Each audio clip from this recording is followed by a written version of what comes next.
I think it's so important for both sides to still have a separate bank account. Really key. Important, yeah. Really important. Before you start a relationship, make sure you're open about money. Have those and conversations. you're with the right person who wants to talk to you about that. Exactly that. Have these conversations in the first few dates. I am very much an advocate of enjoying life now and looking for the future. So looking at a future you. Allocate about 30% ideally for wants. And this is the fun fund we talk about. So the brunches, lunches, shopping, the nice things that give you joy. Bars. Because once we have control of our money, we change our money mindset. We feel better about it. We don't have the financial stress or the anxiety because we've set up all the different methods. I think once we get into it and approach it from, and this is where, again, comes back to the mindset piece of rather than seeing it as scarcity, we flip it and see money as a tool for growth. Welcome to Femisticated podcast. My name is Lucia and this is the second season. And for those who listen to the podcast first time, it's all about women's world. We're talking about women's strength and endless potential, and I'll be bringing it through the stories that only life can write itself. So today I have a special guest. Her name is Beth Clay. She's a financial coach, a brand consultant, and also AI strategist. It seems that you are a very multi-passionate entrepreneur to me. So how did you get to this, all of the stuff that you're doing, and how can you do it? Like, how do you do it all? Because I know that you are also a mom of two, and they are not that big. They are, how old are they? 3 and 6. 3 and 6. So that's, how do you do it all? Firstly, thank you, Lucia, for having me on the show. It's great to be with you. Thank you for coming. And for all your listeners to listen in. Yeah, so I have, I call myself a multi-business owner, which is quite a challenge. I'm not going to lie.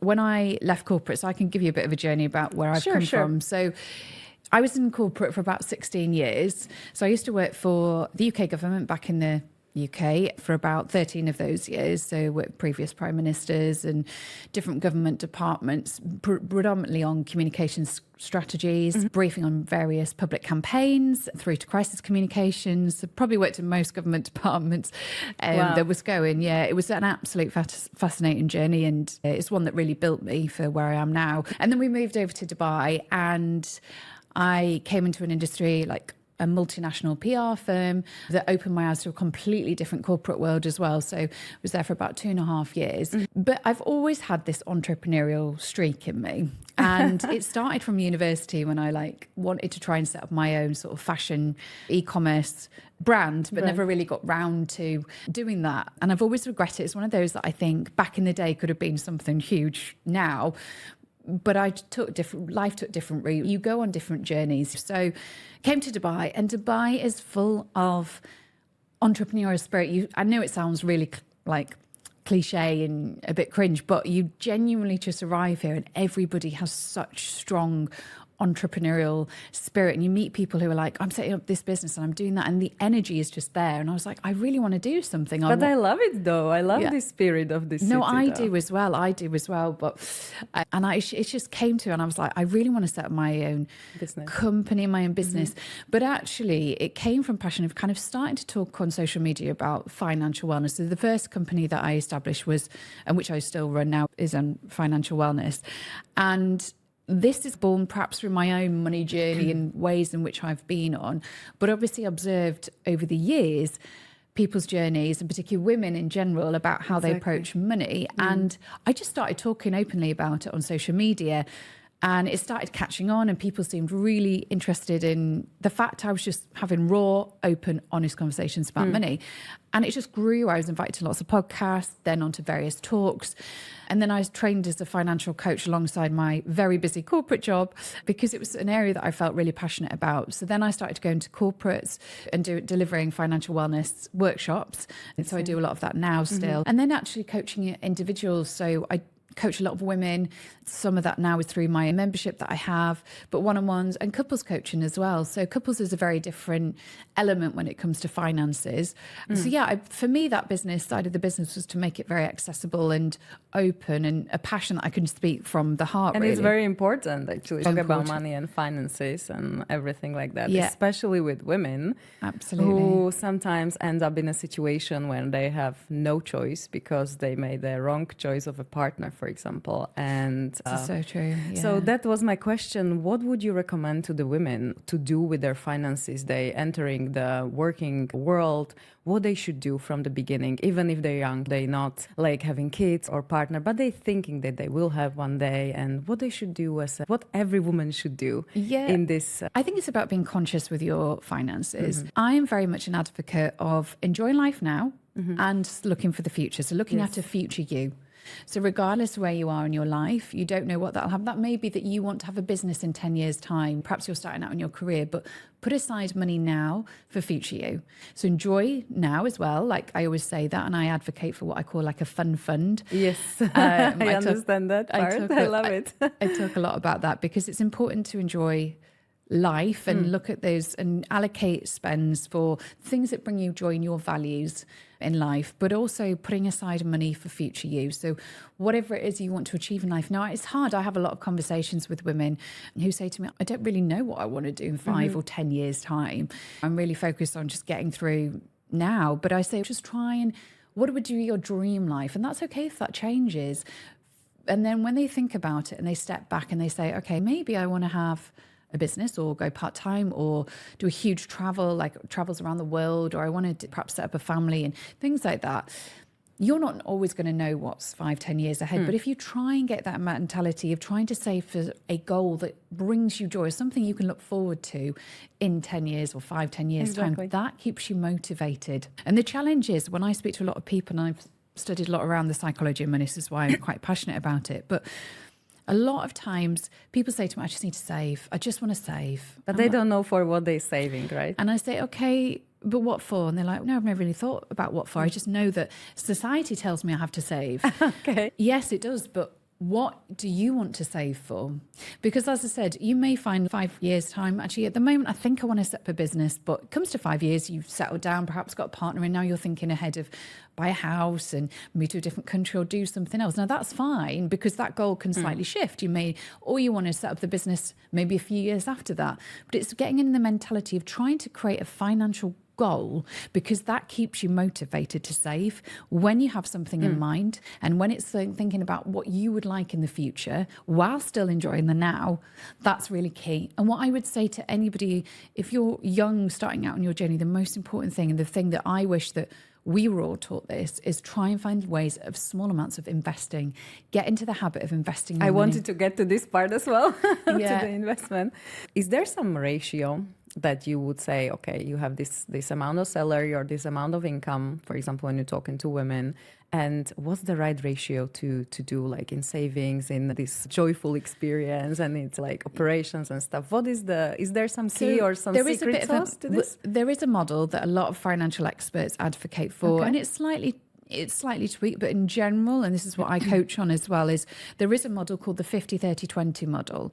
Now, this is, you need to come at different angles, like to try and be flexible around, because for some people, I'll break it down, but 50% generally is for your needs. So that's your house, your bills, your utility, like the operations that you have, that you're spending. Yeah, exactly. The things that you cannot live without. That's what you need to think about as your needs. The fixed cost you have there every single month, and you just cannot go after. Exactly. And you can't change them, because you need some things you can slightly tweak, like food spend. Yes, you can probably choose to spend in Viva as opposed to Spinneys if you're in this part of the world. Yes. But I know that.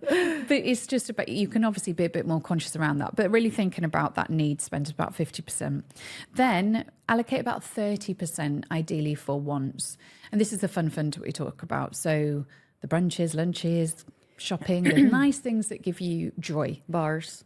Yeah, bars or whatever. Maybe. Yeah, whatever you want to spend money on, like those sort of things. Yeah. Enjoying life. And that can be like your health as well. So gym memberships and things like that could all fall under the kind of wants area. Personal development, maybe? Yeah, personal development. Yeah, exactly. Category. So those sort of things that make you happy and living in the now. The here and now. 20% is allocated for savings and investments.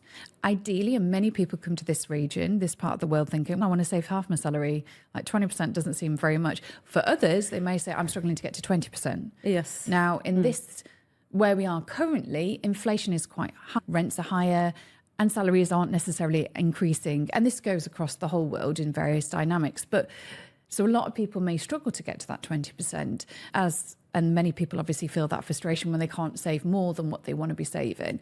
But ideally, if you can try to work up towards 20%, that's helpful. Now, of that 20%, it's about breaking down and thinking about savings, which I always say to have some savings that you can easy access. So we have our emergency fund. This is really important and it helps relieve a lot of financial very stress. liquid ones that you can use. Exactly. Yeah. What we mean by liquid is that money that you can take away without any penalties or losing any interest. Yes. So trying to stick it into, and there are various bank accounts here and internationally that have interest rates of plus 3%. They used to be quite high, about 5%, but now slightly come down to about 3.8. I think is one of the highest I've seen on a high interest easy access. That's what we call an easy access savings account, that you can take out that money, but try and put the money for rainy days, so the things that could go wrong that you need to dip into. You're not stressing about them. That's really important. Yes. And then saving for like holidays and nice things, perhaps the car that you want in the next couple of years, things like that. And you might want to move some of that money to... So that's not in this right now spending, yeah? It's the holidays and stuff. It's a future one. That's a saving, yeah? Yeah. Some people allocate to put it in different things. It depends. Yeah. You could see it different ways. But if it's a big holiday you want to do in a couple of years' time, you might want to put that into the kind of savings pot. And then about 10%, ideally investments, ideally more. But if you can, try and get to 10% for your investments. So that's great, yeah. Now, the investments are your long-term savings. So this is thinking about, again, going back to future you. The earlier you start, and there's no right or wrong point in life. Obviously, it's okay to get started in your 40s and even in your 50s in terms of investing money. But the earlier you can start, the more that your money compounds. Yes. So...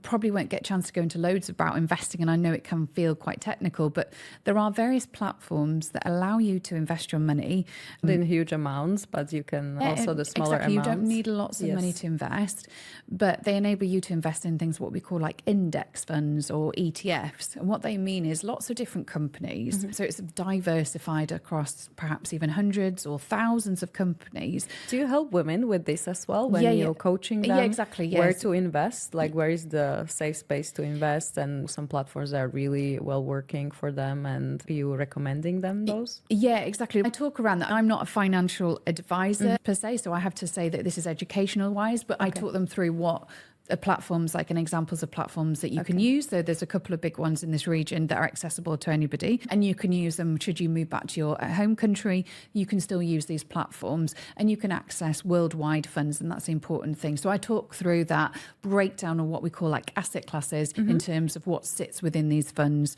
and how they work and how they operate as well. But yeah, very much that's like an educational process. But actually, when it comes to investing, I think for all our lives, and perhaps a lot of us who are millennials listening to this, investing when we were growing up was very much a word that... There wasn't that much about investing. It wasn't much investing, but even it was something that financial advisors did, and you had to be qualified to do it, or you had to know, you had to have loads of money to be able to do it. Nowadays, there's opportunities, so many educational resources out there that help you get to that part of, actually, do you know what? It's not as hard as what people make out. And passive investing can actually, when we say passive investing, which meaning put it in a fund, add to it, let it grow. And look at it, you can grow it. But you don't touch it. You don't need to move the money around different things, as opposed to active investing, which is what a lot of financial advisors perhaps would be moving money into different areas, obviously dependent on the market. But passive investing in general actually outperforms active investing. So there are ways in which is what I do with a lot of women in terms of talking through, you can manage this yourself, should you have the tools in front of you, how to do it on the different platforms, but they're accessible and available for you to do it all yourself. It's just about taking the first step, because a lot of times I find when I do coach women, it's that confidence piece. Confidence in like investing money? Yeah, because I think with money in general, and my experience with money in general, I think a lot of us, and this happens on both sides, but I see various different dynamics with both men and women, but a lot of women feel often quite anxious about, I'm going to lose the money if I put it here, and I have to, there's a lot of that aspect of, maybe that's a conditioning they had it's from a bit of the conditioning, past, but I also think, and it's, as I said, it can happen across both sexes as well, but the rhetoric in the media has so often been, and this is why I did a podcast about it recently on my own podcast, but talk around negative headlines sell more than positive headlines. So when about investments and, in general. So when we're seeing things like stock markets crash, S&P 500's down, these sort of things, or this tech crash or that crash, we often get this mentality, oh, if we put our money there, we're going to lose it.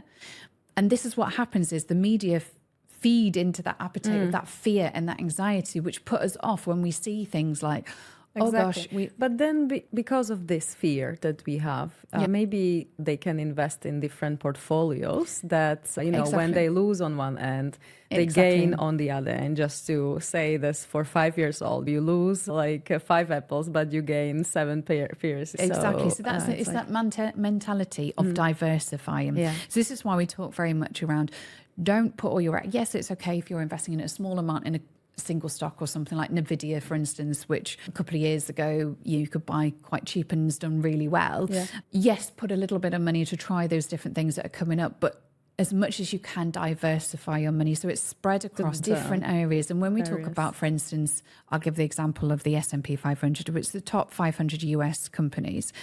And what you find is a big proportion of those are allocated to the tech companies. We're very familiar with Amazon, the Nvidias, Facebook, Apple, that sort of thing. Meta, and it's highly weighted in that front, so that a lot of the companies that are doing well, if they're not doing so well, the other companies are bringing them up. And that's the way to look at it in terms of its balancing it out. As long as you are putting your money where it's diversified, in general, the stock market goes up. On average, they do say about 10% each year, which beats a lot of interest rates. But there are years, and there have been in the last sort of 10 years, perhaps 2 or 3 years, when it has dropped, but the next year it's picked up again. So you have to see it as that long-term mentality of... That's a great advice, actually, to diversify if you're investing. And also the ratio, I love that you mentioned for women, like 50, 30, and 20, and then 10 from it for investment. And I think that even if we're going to follow this formula and women will follow, that they will not end up in the situation that they have no choice in the future if something happens or something will not go right.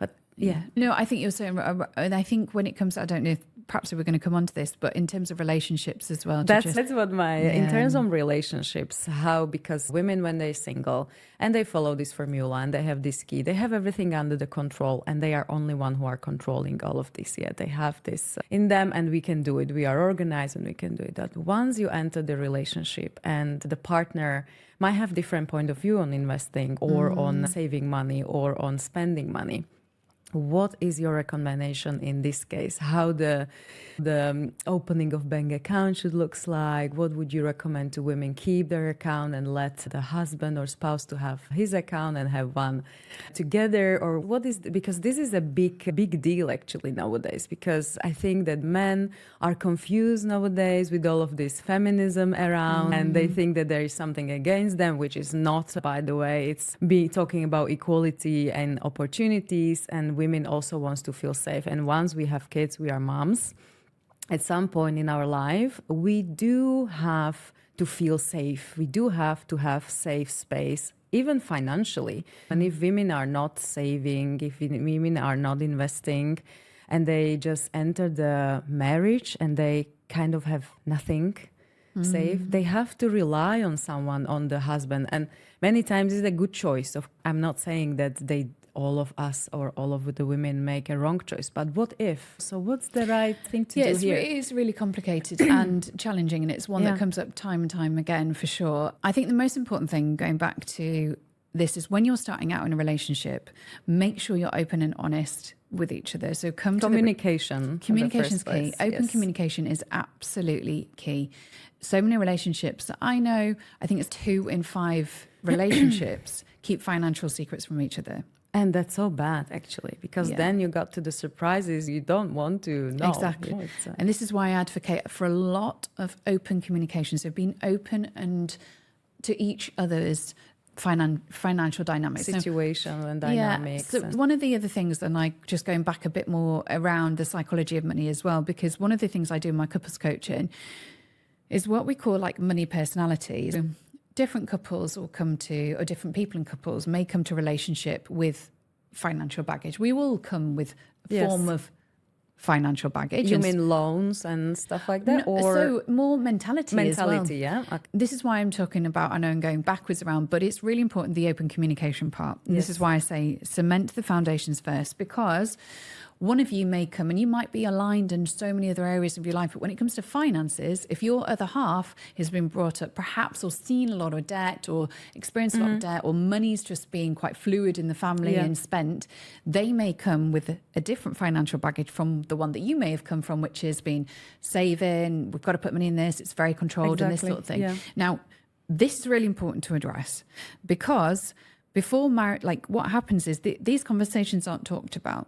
So you enter into the relationship often and you think, yeah, okay, we'll combine it and it'll be fine and it'll be all good and we'll just live off it together.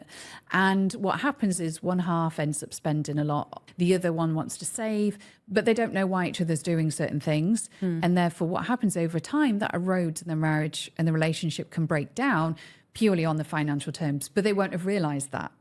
Does this make sense? Total sense. It's like money and finances are one of the biggest problem in couples when they have different opinions about stuff, saving, spendings. Absolutely. It's a deal breaker, I think, in marriages, most of them. Yeah, actually financial stress. Or one of them, actually. Financial stress has been proven to be the number one cause of breakdowns ahead of affairs. Yeah.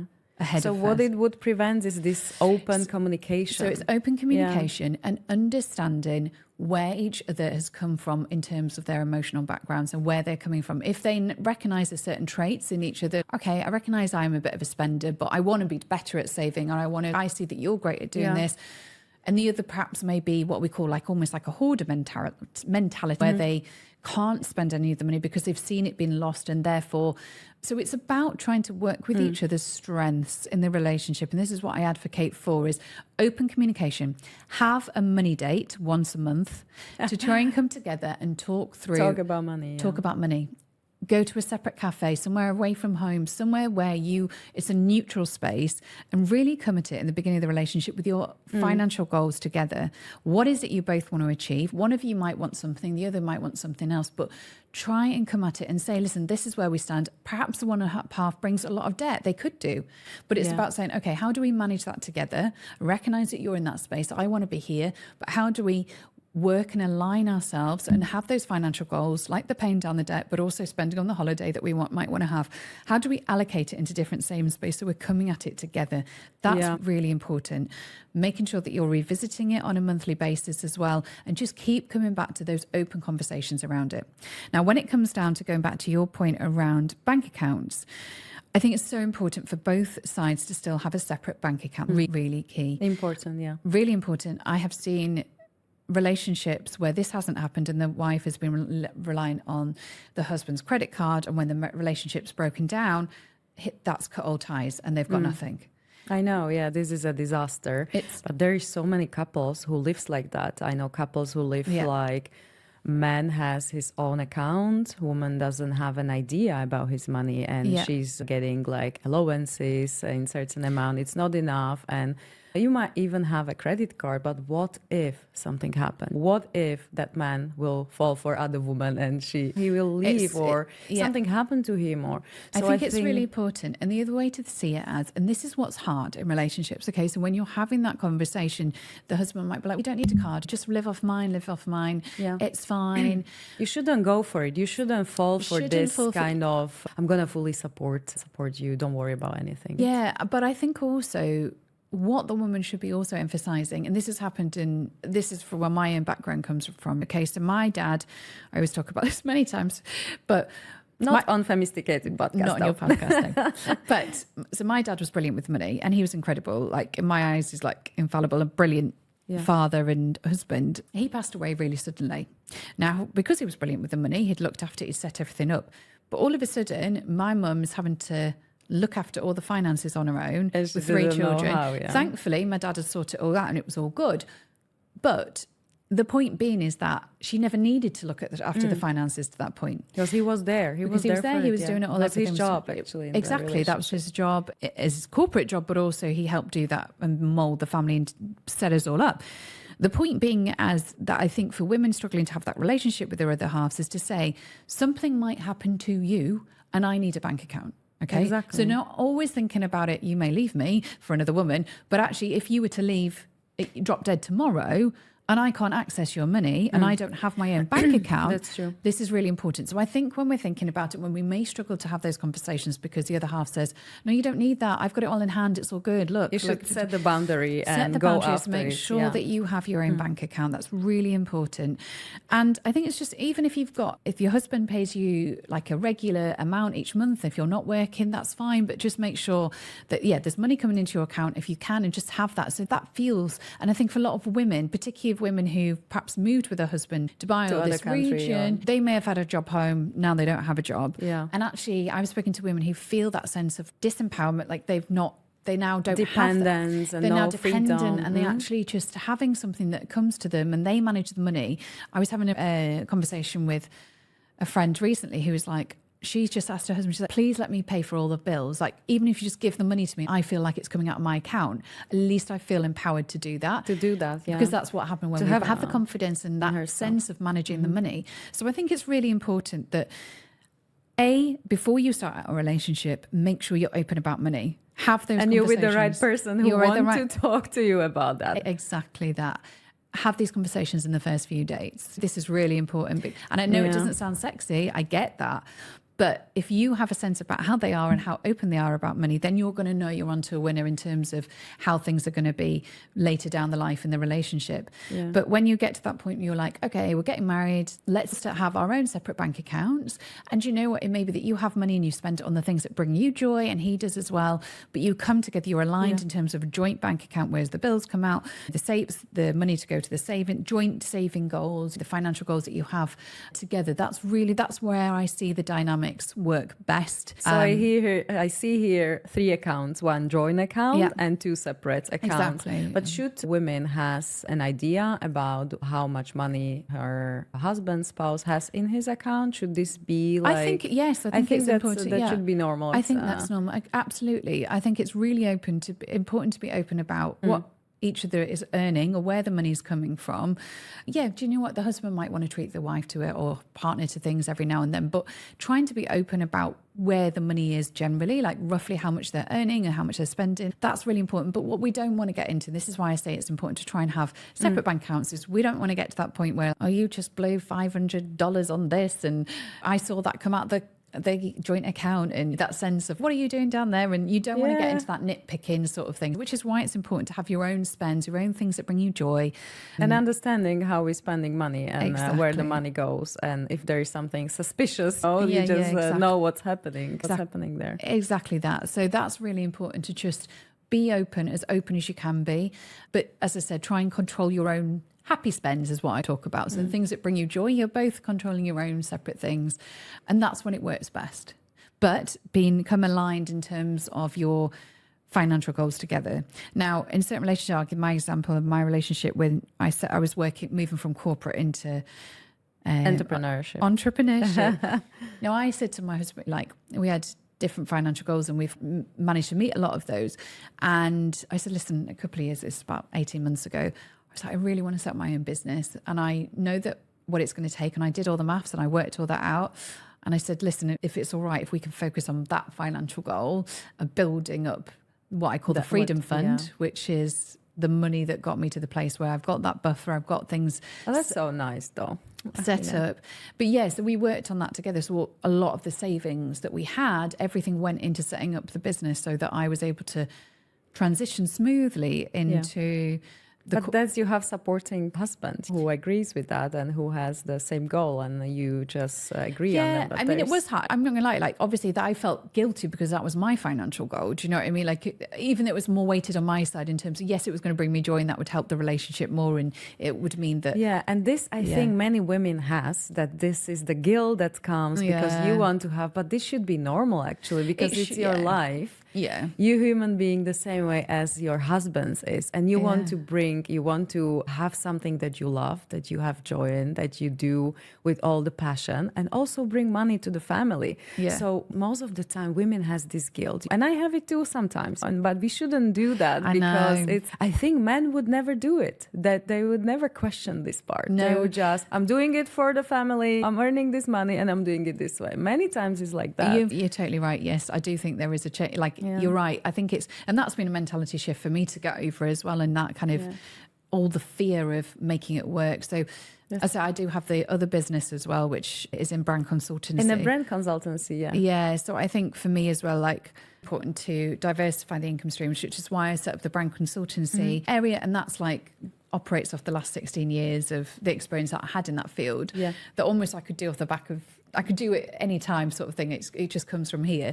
But yeah, that was really important for me to see the different ways of having different income streams and across both sides, and working out ways in which I could scale the brand consultancy side so that I can give that strategic support whilst all the different AI models and things like that, and the team within that. They're connected, yeah? So you're connecting AIs and the brand consultancy. Exactly that, yeah. So to streamline methods and things like that. So very nice. There's a lot of tech work going on behind the scenes with that one. But yeah, for me, it was about, I feel like my confidence, even though I knew that we had the freedom fund, the buffers, the investments in place as supporters, I still wanted to have different, like a model where I had a couple of different income streams coming through. Yeah. It's like investing in different portfolio that has exactly. different. Now, I wouldn't advocate this for everyone. What I do say, and I do advocate for a lot, is if you are setting up a business, try and find ways in which that business can be diversified. So for instance, if it's, let's say you're a life coach, are there ways in which you're doing courses online, you're doing online coaching, you're doing person coaching, you're doing workshops, all the different ways of doing that. So it's, you're not stuck at one. Not stuck at one sort of providing the services in one way or exactly. Now my businesses are very distinct and different, which is why I'm like, don't everybody do this. I'm a bit mental, but that's what that means. I take on too much, but it's just the way I am. And then, like you said, I have got the 2 little kids as well. So I don't know how you're doing it all. I have 2 kids too, and also have 2 ventures, and I know that's how hard it is. It's tough, but it's good. I love it, and I like the different challenges that come with the both options. Yeah. Which one do you like more? The financial coaching or brand strategist? Do you know what? It's both. And it's funny because... And it's all connected. You can provide brand strategies and then it goes to the financial things as well. Yeah, you can exactly. Well, a lot of what I do in the brand strategy side is personal brand. Personal brand. So I talk around how I've applied that to building my own personal brand around financial wellness with finance well, just not finance well, but the way I talk about my journey of my evolution of building that brand, which then translates in terms of that trust and supporting brands, particularly in this region, set up and build their own brands. But when I'm having conversations with new brands or brands that want to reposition themselves, remarket themselves, I love the creative element because I can rebranding and stuff I can just totally see the opportunities and the journey and like how they can make such a difference to their life. So it's the creative side that comes through on that side, and then on the financial wellness side, that's a huge passion of mine because I know that I can help so many people out feel better about money, and that's always been the mission, has been, and keep the wealth and not exactly be dependent all their life but have control of your money, because once we have control of our money, we change our money mindset, we feel better about it, we don't have the financial stress or the anxiety because we've set up all the different methods, we know how we can approach our different money personality through different ways. Like that changes everything. That really does change everything. Yeah. And we don't think about it because we talk a lot about the mindset and changing the mindset. But actually, we don't talk much about the financial mindset. Yes, I agree. There's lots of things you can change in your mindset, but the finances are always at the end because nobody goes to that from the deep perspective. But as you're saying it, I realize that I'm also helping people to shift their minds from negative to positive and to see the world from different perspective. But yes, finances are very important to shift actually these conditionings. No, it's so true. Yeah, you're right. It's the conditioning part, and a lot of psychology around that, what we talk about. And I was talking about this in one of my corporate sessions recently when it comes to budgeting, let's say. So psychologists liken this to what we call cognitive bandwidth. So when it comes to particularly as women or busy, we all have busy lives. We're running businesses or we've got busy corporate jobs. We've got the children, we've got everything. When it comes to finances, we don't have the cognitive bandwidth to really think about or dedicate the time to, let's say, budgeting our money, which is where we get to that model of the 50-30-20. I speak to so many people all the time and they're like, I can't understand where my money's going. I can't understand. I've got a good salary, don't know where it's going. But because of this, because their lives, and this is all of us, and many of us put off managing finances to last because we don't have the cognitive bandwidth, because it takes energy, emotional energy, And sometimes it can create stress at some point when you're not managing it well. So sometimes people avoid it. They avoid it. Absolutely. Yeah. And it's the last thing, because at the end of the day, when you've got all of these different responsibilities, the last thing on your mind is to sit down and think, I've got to go through my spreadsheets and look back at my expenses. It's just not... It's not great. And what I'm saying, there's a huge shift that needs to happen with that. Once you embrace it from a very different perspective, what I do find is there's a couple of apps which I've been testing out as well, because I want to talk to my clients about them. Is there a couple of apps here in this region as well with AI? They enable you to interlink all your bank accounts so that you can actually bring the information to you. Yeah. And this is what I talk often a lot about, is that we struggle with, when it comes to us doing it ourselves, we don't have the cognitive bandwidth to go, okay, I've got to go into my banks, I've got to check this, I've got to check that, have a look at this. So there are AIs that helps you with this? There are AI apps that enable us to, once they interlink our credit cards or our bank accounts and our savings, they can actually say, and you can set limits. So you can say, once you do that exercise of the 50, 30, 20, let's say, you can say, okay, I've got, 3,000 for food shopping this month, let's say. That should be part of our lives, right? Yeah, so 3,000 dirhams for our food shopping. And it may say to you, this app will come to you and say, okay, you're only on week 2 and you've spent 80% of your food shop. Like, let's think about things a bit differently there. But that information is coming to you. So the psychology behind that is, when information comes to us, we're more likely to change it as opposed to us going looking for the information. So when you get it straight away. When it comes to you and we're like, okay, I didn't realize I'd spent this amount on this, so my proportion has gone too much on this way. So rather than sitting down about it this way. Yeah, so this is what I'm trying to interlink. There's one of the apps that they've got a function for financial coaches as well. So I'm hoping I can interlink that for my clients as well, so I can help them in ways. That's why we have you. That's why you're here. That's why you're here, to help all of these people have this awareness and the mindset about the money. Maybe I will talk to you as well. Yeah, so there is always something to learn. I have financial background. I studied at the university, the finances, but I am also the person who is not into that much, more creative and stuff like that. And sometimes I should be more into all of this financial stuff. I think once we get into it and approach it from, and this is where, again, comes back to the mindset piece of, rather than seeing it as scarcity, we flip it and see money as a tool for growth. Yeah. That sounds really obvious. But often what happens is our mindset's stuck on, oh gosh, this has come out, and I can't see a way, I can't see the wood for the trees, I can't see a way out. And the way of thinking about it is, how do I flip it so that I'm thinking of those opportunities where I can put my money, the money that, even if it's a small amount now, I can put it in places and it's going to grow. And I seek out those opportunities where I can get the 5% cashbacks on this or the interest on that. And I'm exploring different ways of it growing and increasing, and that's really important. So to see it more as an opportunity than a scarcity, and then it changes everything. It does change everything, but that's really hard, regardless of whether you're in a corporate job or in a entrepreneurial space. Entrepreneurship, yeah. Because often you're thinking, oh gosh, the money's not coming in, or I've got all these huge spends coming out, but it's trying to flip it and see it will come. All entrepreneurs, it will come. You just never give up on this point to make money. So true. And I would wrap it up with this thought that we should see money more as an opportunity than as a scarcity, and then change the mindset around the money. And if you need to change your mindset around the money, there is a Beth financial coach who can help you with. And I love this entire interview. Thank you very much. Thank you, Lucia, for having me. It's been great to be here. And to the next one. Bye.